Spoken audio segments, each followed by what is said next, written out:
Hello ladies and gentlemen, Safehouse here, and today I'm going to be talking about a traditional assassin known as the Darkrunner in ArcheAge. So it's made up of Battle Rage, Shadowplay and Oromancy.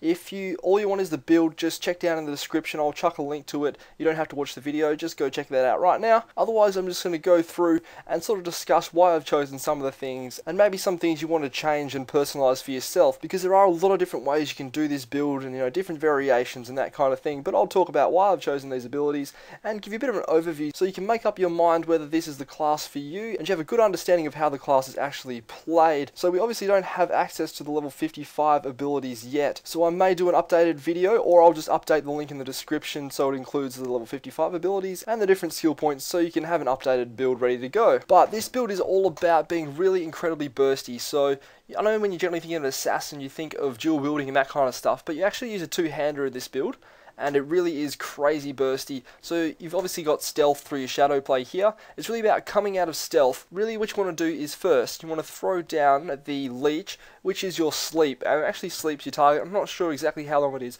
but it's quite a long duration. And while they're asleep you want to run around them and buff yourself up. So you want to use things such as the terrifying roar, which is just over here. So it increases the duration of your stun, trip, fear, snare, restrain, silence, sleep, impale and slow by 10%, and also weakens all nearby enemies within 5 meters. So obviously you want to cast that when you're within 5 meters of the enemy who is asleep. It's not doing any damage, so it's not going to wake them up. If you have any item actives or anything else that you want to buff yourself up while they're asleep, make sure you use them now as well. From there is where you want to initiate. So you can jump in with your Overwhelm. So there are a lot of gap closers in this build, which is what you want, because obviously you're a melee class and you want to be making sure that you're not getting kited around too badly. So there are a lot of gap closers though, and I haven't really had any troubles getting kited with this build so far. So Overwhelm is just really a leap to the target that's going to stun them for a short duration as well. From here you'll want to go into Shadow Smite. This is just one of the openers. There are a lot of different types of openers, but yeah, this is what I'm going to talk to you about, and just so you can sort of see how the class is played. So Shadow Smite launches a surprise attack dealing damage equal to the multiplier of your stacked Bloodthirst and shackling the target for a short duration.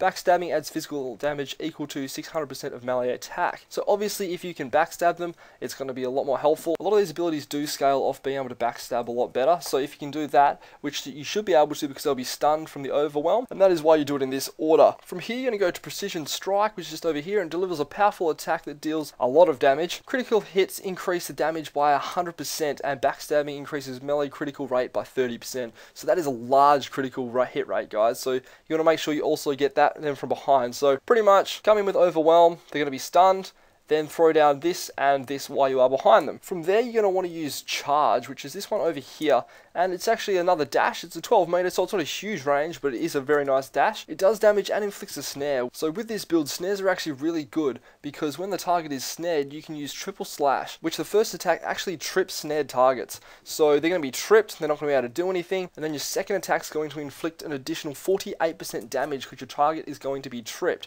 So that's a great ability. Triple Slash, there actually is a way that you can cancel the animation and then use it again, and you pretty much use it twice in a much shorter duration, but I'm not going to go into that now. If you want to look up how to cancel animation and stuff in ArcheAge, you might just want to go Google that.